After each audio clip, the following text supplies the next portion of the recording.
ভাই আপনি কি ভাই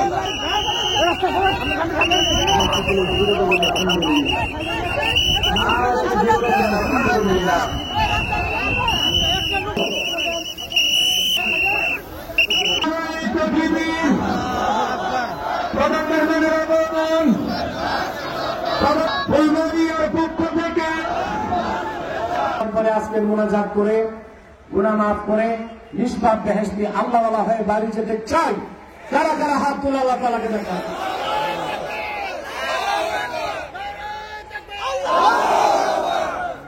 আল্লাহ